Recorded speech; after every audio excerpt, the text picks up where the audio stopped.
not 365 days, but at best 52 weekends. And even in that precious free time, I would binge and scroll on my phone until 5 or 6 a.m., until I literally couldn't keep my eyes open. I was stuck in a constant cycle of procrastination and then intense stress, getting things done, but missing both joy and purpose in my life. Two seemingly small things helped change that. I learned to snowboard and I made a hat. Learning to snowboard broke my brain. It was a simple yet profound realization that I can still learn things as an adult, that if I didn't grow up doing an activity, doesn't mean that I can't pick it up now. The key ingredients I needed were an openness to try and to fail, and people to support me, specifically an incredible friend who invested his time in teaching me. The second, making a hat, completely transformed, or you could say, recreated my identity.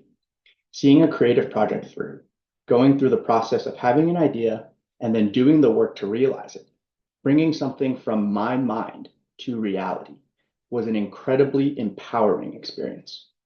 It's silly, but seeing and realizing that I can make a hat allowed me to believe that I can make my life into something more meaningful. All this led to the realization, or more accurately, the remembering, that life is this wonderful game we have the opportunity to play. Yet, even this spark faded under the weight of old habits, the overwhelming choice of what to do, the lack of change in my environment and structures of my life, and honestly, just loneliness in pursuing this path. What does it take to be truly aligned with how I'm living my life? Insert recreation. Our mission is to scale joy. One analogy I like to use for recreation is it's a mental fitness gym. If you think about physical health, it exists on the spectrum from surviving to thriving. If you break your arm, you go to the ER and then see a physical therapist. You have one-on-one sessions with a licensed professional to return to normal function. However, the vast majority of how we interact with our physical health is actually preventative. We go to the gym to build up our core or do cardio. In fact, the idea of exercise for health is actually a relatively modern one. Doctors used to believe we had limited heartbeats in a lifetime, and increasing your heart rate meant you'd die sooner. In the mental health space, we see a lot of focus and very important work on the surviving side of the spectrum, expanding access to therapy and treatments for depression or anxiety. But what about the thriving side? What is cardio for mental health? How can we build emotional resilience and achieve a sense of thriving? These questions are at the center of recreation. Our focus is on two key ingredients, spaces and fellowship. These build up the infrastructure for thriving and help foster an individual sense of purpose and belonging. What do I mean by infrastructure? It's the environment and context in which we live our lives. The hypothesis is that people want to live meaningful lives, but what's missing is a supportive environment. Every seed needs soil, water, and sun. Right now, the infrastructure of distraction is fully built out. It's simply too easy to open TikTok, veg out, and scroll. Our goal is to create environments where it's just as easy to take action towards your own sense of purpose and belonging. You can also think of us as Alcoholics Anonymous, except we're tackling languishing instead of alcoholism.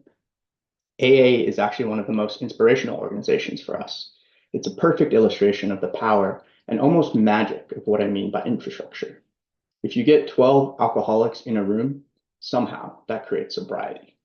What's provided is structure, the ties between people, so you aren't just on an island floating alone.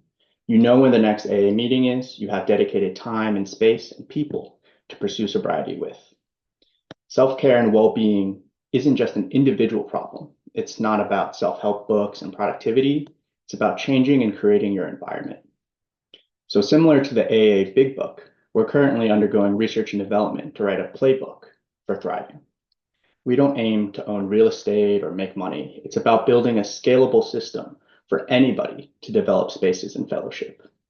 We also recognize thriving comes in all shapes and sizes. It looks completely different for one person versus another, but we all fundamentally need the same things, a sense of purpose and belonging. The playbook will include principles, practices, and most importantly, personal stories of thriving. We'll also be adapting these for a modern audience across both print and multimedia. Our pilot program is meeting once a week in person in the northern Chicago area, and we're working on personal projects, sharing space, and building ties. Sometimes the simplest ideas are the most powerful. All we're doing is gathering people to chase their dreams, make meaning, and play.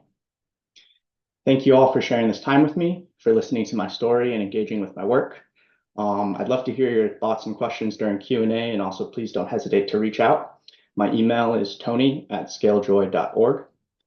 And just before we go into questions, I'd like to end with a few words and thoughts that I wrote into the form of a poem. You can do anything. You can't do everything. So shall we do something or wait to become nothing? All. Thank you guys.